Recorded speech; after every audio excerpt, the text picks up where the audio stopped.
give a fuck? Why do I give a fuck? Why do I try so hard? Why do I care so much? Welcome to Why Do I Give a Fuck? A cross-cultural conversation between myself, Deanne Tate, and Johanna Thompson. In these times of great struggle and possible shift, we ask ourselves, why do we give a fuck about any of it? How does the lens we see the world through impact what we see? And what do we do about it?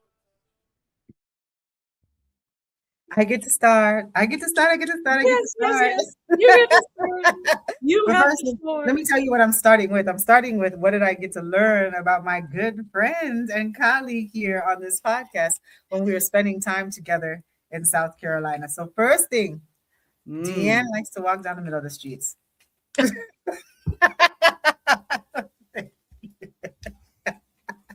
Okay. But I will say about walking down the middle of the streets, then when I'm in my hood, and I'm in a place that I feel very confident, I feel like it's my place. I got this wonderful Jamaican drink. I don't know what it is, but I'm just gonna drink it right now. So okay, there you go. Oh, I don't know what it is, but it's like a banana. Oh. How lovely. Anyway. Deanne likes good food. So I also learned that. But let me go back to when I'm comfortable and walking in a place that is like my place that I would probably walk down the middle of the street too, because I'm comfortable in my community.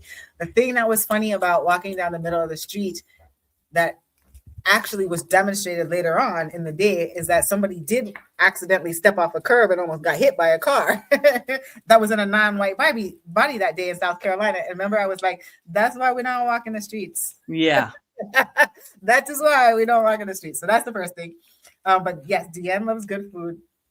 And my friend, my girlfriend, y'all, when Deanne is like in the middle of about to like really get into something, she has this way of putting her hands, interlocking her hands together, her fingers across, and then putting them back behind her head and resting her head back. And when she does that, she has all of that as tattoos all over the place.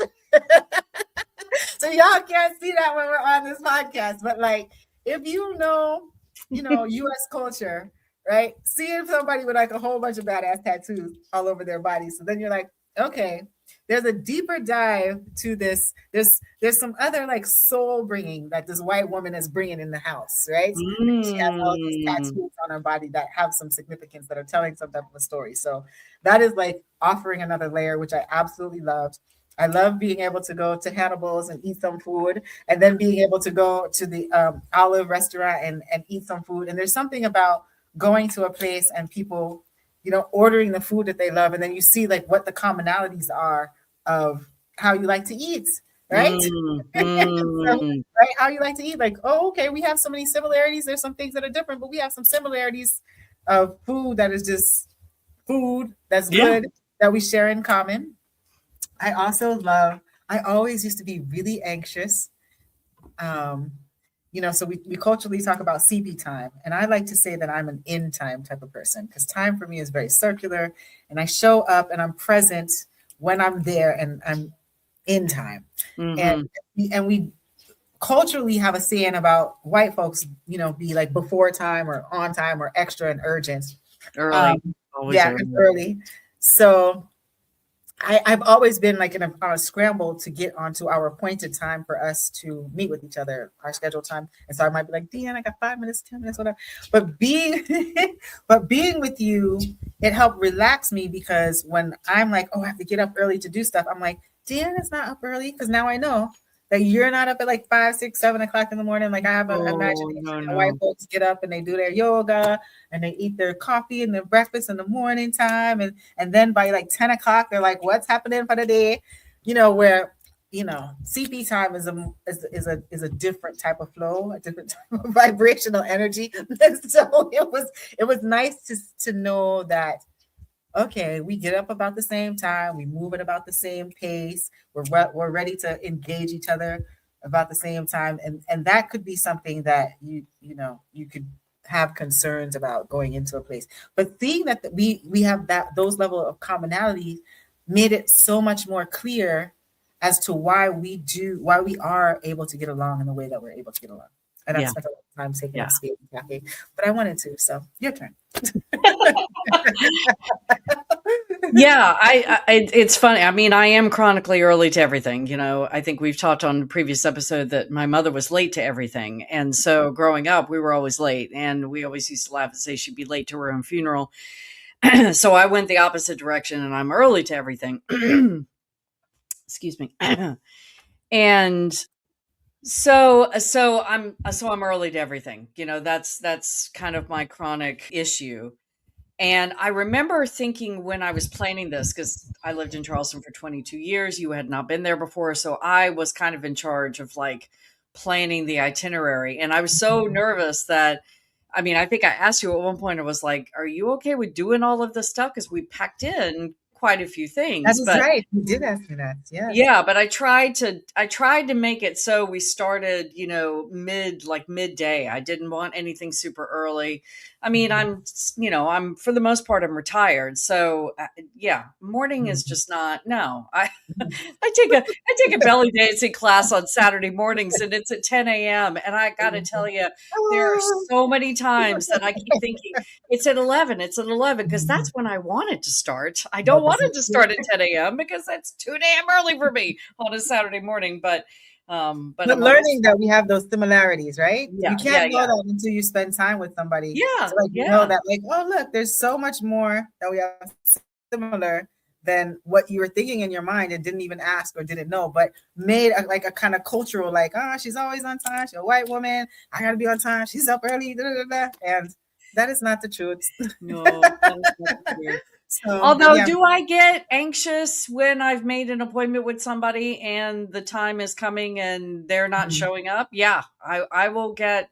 I have that. I'm working on that because I do think that comes from whiteness. That whiteness sense of urgency. And you told me you were going to be here at this time, and because I do feel like it can be inconsiderate of other people's time when you make an appointment with somebody and then you're late. So I do get professionalism, but urgency and expectation, I've experienced out of white cultures, is pretty intense. Yeah. Oh yeah. And so I have learned. I don't always identify it immediately. Sometimes it takes a minute for me to remember, oh yeah, there's that urgency thing, but I've gotten better at identifying it before it goes amok, and then I can rein it in and recalibrate myself. So yeah, I did have some anxiety around booking all the things I was booking, and is that going to work for you? Because you and I had not traveled together before. And so now that we have, I have a better understanding of how that would work. I feel the same thing with my husband. We're going on a big trip here in about a month for our honeymoon, and I was the one that was doing the booking and stuff. And so I was constantly checking in with him. Is this going to be okay? And how did he respond to that? I'm curious, like if he's just like, okay, just let it be what it is. It's funny because the trip that we took last year when we went to Amsterdam was his first time out of the country. And so now that he's had an experience of that, it's like his vision of what it could look like is expanded a little bit. So I've talked to him about all of the planning all along the way, but I feel like he's a little more relaxed into it because he's experienced it somewhat before. So it's not as unknown to him. So yeah, but I always get a little, that is a bit of a trigger for me based on a past marriage of being the one that's expected to do all the planning and then held responsible when the other person hates it or doesn't like it or doesn't fit there, and then berated and, emotionally attacked for not doing it the way they wanted me to do it when they gave me all the responsibility to do it anyway. So that's a bit of we talked about the Sentinel in the last episode. That's a little bit of my safety, space. So, but yeah, you get to say the things that were ahas about being and traveling with me that you learned about me. I love the way you engage anybody that's around you. It doesn't matter who they are, what they look like, where they go. You engage everybody. I mean, one of our past episodes when we were talking about being at the memorial at the Gilliard, and you were engaging these white couples that were just walking down the street, and you're like, "Excuse me, do you know what this is about? Have you ever? Come on in, let's talk about it." And I was just like, I mean, I admire that in you. I don't have that same. I can engage people when that's the role that I have to play. Like if I'm at an event, because I'm an event planner, and when I am on, and I'm the person who is managing people coming in and registering or getting their name tags or whatever, if I have to engage people, come on over, this is where you need to register for, I'm really good at it. If it's the expectation, but just in my regular day, like out in the world, no, I'm more of, that's where my introvert comes out. So, but you choose who you want to engage, because think about the episode we were talking about when you had the conversation with the person who worked at the bank, right? It's like, yes, you make a decision to have like a deep. So now here's the curiosity. Where are the spaces, or what is it that intrigues you enough to want to engage someone and want to check in and learn something new about another human? The first answer that comes to mind is I am much less wanting to do that with white people than I am with anybody else. What is that about you? That you are definitely surrounded with more non-white humans than not. Yes. And that is definitely, that has become a space where I feel much more comfortable in non-white spaces than I do in white spaces anymore. And what I appreciate is that you don't try to act, quote unquote, I'm doing quote unquote black. You just are yourself. Oh God, no. Yeah. So no. There's none of that. For people that don't know, Deanna is not walking around trying to act other culture than she is. I'm glad that that's, I mean, I'll say that to my husband all the time.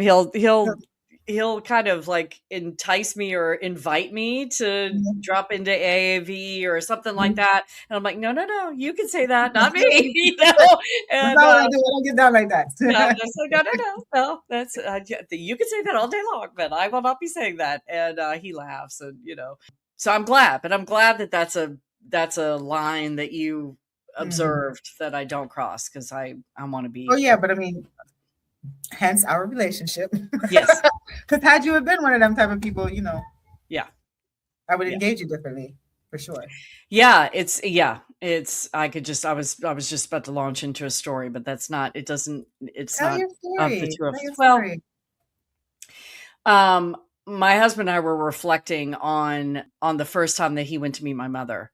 And because I was just down in the town that I grew up in North Carolina, visiting my sister, and we just sold my mom's house. And so it feels like there's a level of completion, because she passed in 24. And we were reflecting on that first meeting. We got there and we were not in the house 10 minutes. I don't know if I've ever told this story, or maybe haven't told it here. I don't know if you remember it or not, but we were not in her house 10 minutes. We were not there 10 minutes.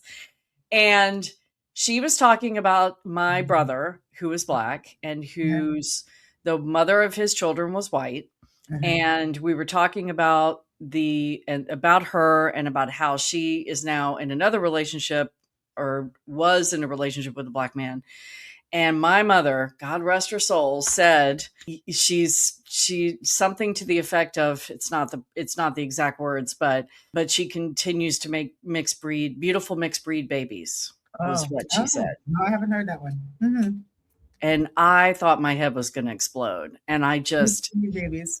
He looked at me and was looking to me, because we were maybe we were 6 months into our relationship. We weren't like brand new, but we weren't deep in either. And so I just said, Mom, you can't say that. You can't. I said, we don't use the word breed when we're talking about humans. I was like, they're biracial, Mom, or multiracial, but they're not mixed breed. And she's like, oh, I'm sorry, and whatever. So we continued our conversation. I was mortified. I'm sure I turned 50 shades of whatever color I could have turned. So then maybe a half an hour later, we left to go to the room that we were staying in and kind of unpack our things. And we walked into that room, and now that we were away from mom, and I looked at him and I said, if you want to leave, I completely understand. I Mm. said, I cannot believe she said that. And I was just mortified. And he almost fell on the floor laughing. He was laughing his ass off.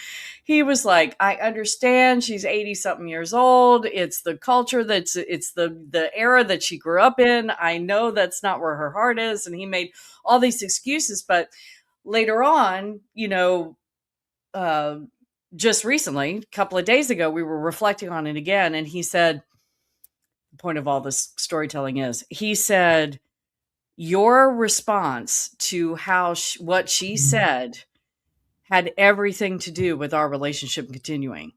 Absolutely. Because I had been doing the whole, white people this and white people that, and as I normally speak in the early days of our relationship.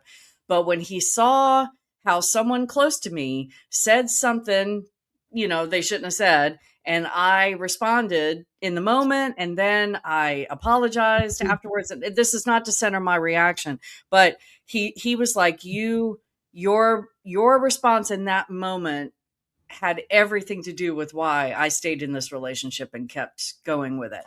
And so I don't know, that just came up in my head I as just you were want to stop talking you about. though, because you said let's not center your response, and I think this is a wonderful learning opportunity to center your response. Because this is what's Doing that again. necessary. Like, no, like if we're having real talk, and I want to have authentic, real conversation and real talk, Yeah. there is going to be a caution. I'm not even gonna say the word curiosity, a caution of when you're developing relationships outside of your culture, your heritage, or whatever, how much trust and how much loyalty, especially when people are in their tribe, when they're in their group. Are you going to stand for me in the same way? Are you going to stand 10 toes down in the same way that you do when you're talking to me in my group? I need to see that you're actually going to demonstrate that amongst your own people. And that is another point of like what we're trying to get to here. What does that look like to demonstrate amongst your own people how to show up fully in consideration of other people? That's what's going to get us to a place where we have less of the violence and harm that we are experiencing in the world today. And that is something that we need to center. Those are the times that we need to stop and say, see, this is how you do it right. This is how you recognize, acknowledge what's going on, and then correct it and shift it in that moment. And everybody was all right. He could laugh about it. And I'm sure that the laughter, the way that I was thinking about the laughter is that even I was giggling as you were saying it, because it is so, me as a Black woman, I am so used to like those little, subtle, those microaggressions. Yeah, it was a microaggression. We've overused that language. That's why I didn't want to use that one in particular. But like those like little pricks are things that we kind of like giggle at the ridiculousness of it and at the tension of the moment. But then like the piece of being able to know, okay, well, somebody is going to be able to address it where we don't have to awkwardly address it. And then when we are in the communication, when you guys went to the room, when we're in the communication about it, you still are showing up like, yo, if that doesn't work for you, I'm still riding for you. I'm still there for you. I still got your back because I understand that there's harm that was committed in that little prick. I understand that there's harm. I'm acknowledging the harm. And a lot of the time it's just that. Acknowledge that the thing is not right, course correct it, and keep it moving. Yeah. Keep it moving.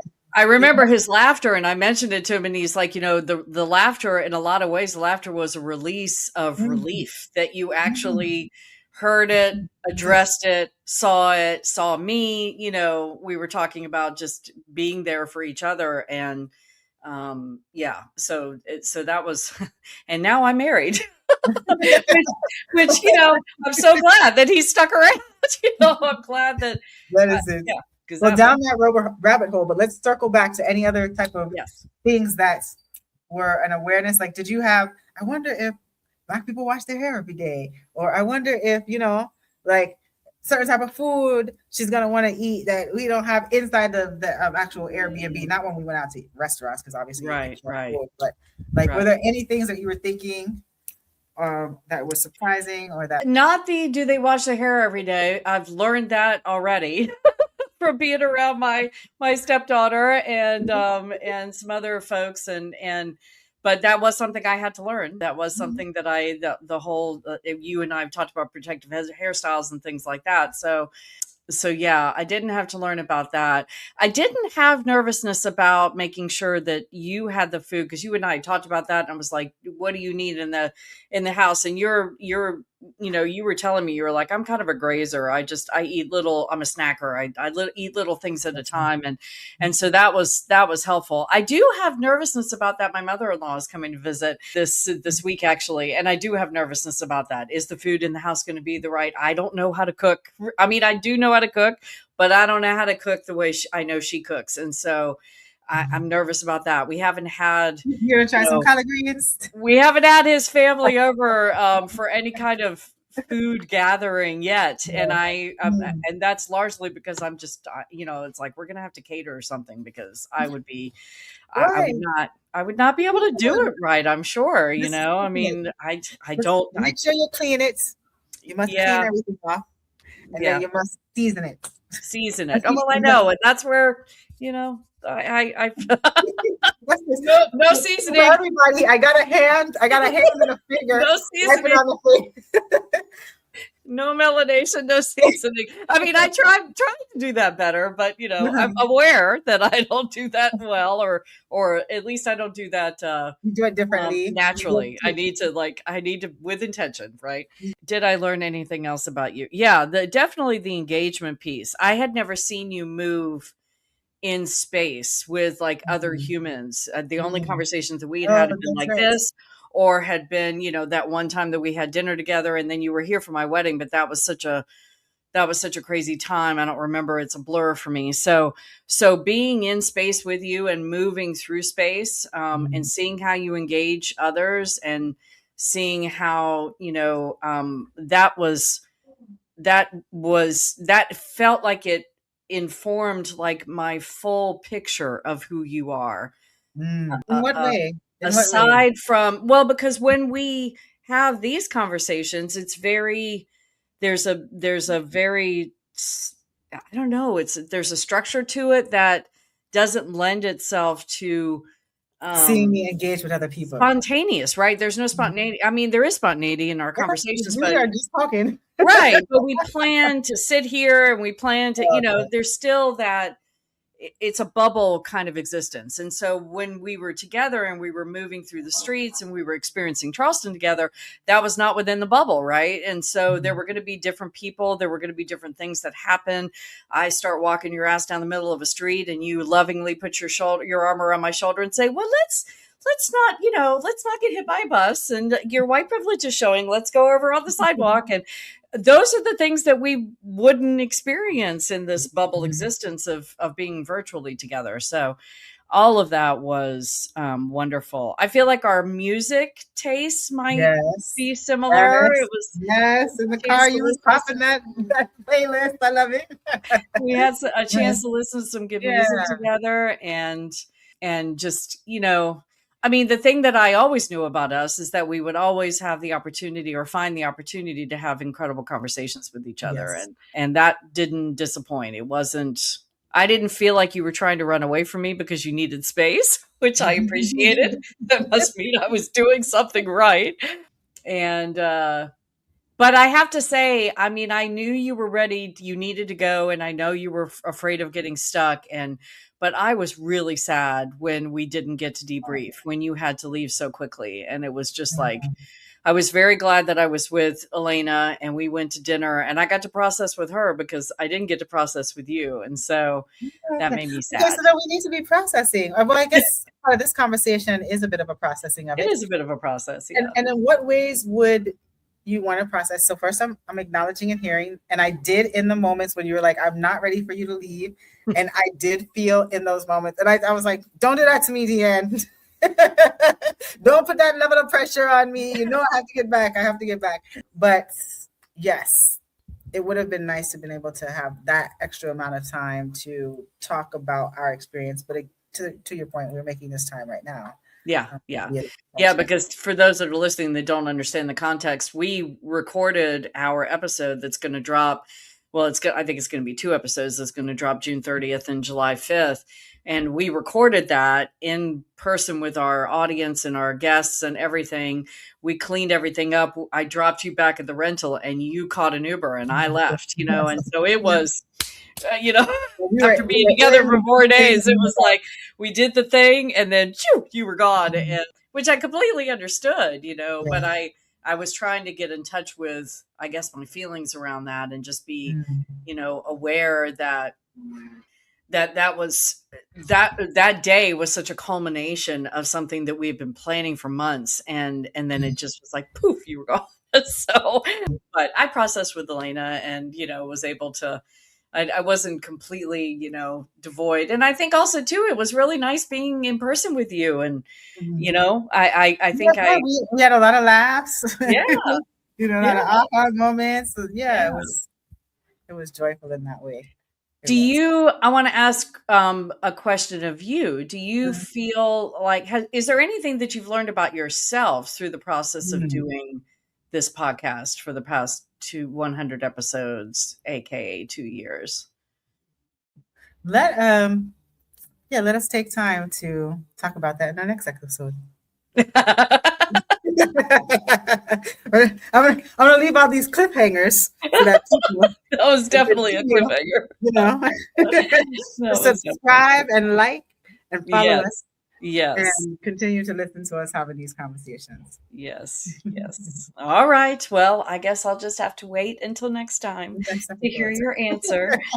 So everybody will wait with me. But in all seriousness, I mean, I think it's not lost on me that we did this trip to Charleston together at this juncture of our, I feel like all along the way we've hit these milestones and we've taken this relationship and then also this experience in the podcast to that next level, starting off just audio, then moving to video, going from every other week to every week. And then all of the things that we've talked about culminating in let's do a live taping and let's travel together and go to the heart of the US. And and I can see those next iterations, let's do more live shows and let's get more people talking. And so it's been people talking about us and to us, you know what I mean? Like, because we're really having this authentic conversation, but folks are able to be flies on the wall. Yeah. And when you hear a conversation, you see people and you want to engage it, please engage us because I want to hear what people are thinking. I love to hear it. Good, bad, or ugly, what it is. I know. And for anybody out there that's just listening, if you have access to YouTube, I've said this before, you can just listen on YouTube. But the beautiful thing is that you can leave a comment. So that's a way that people can start to engage with us because we love hearing from our listeners and our viewers, and we want to grow that audience and do it in a way that can get people engaged and get you in the conversation, just like we enjoy. So anyway, my friend, thank you. And I guess we will see you. Looking forward to the next time. So the next time we're going to talk about, you can answer the question first. Well, I think I've already answered it, what I learned about myself. I have to talk about, I have to talk about some of the things. It's your turn. I can voice. All right. Thank you, my friend. See you next. Yes. Why do I give a fuck? Thanks for joining us. Until next time, as you move throughout your day, continue to ask yourself, Why do I Give a Fuck is produced in collaboration with Johanna and Deanne. Music by Norwegian musician Water. See you next time.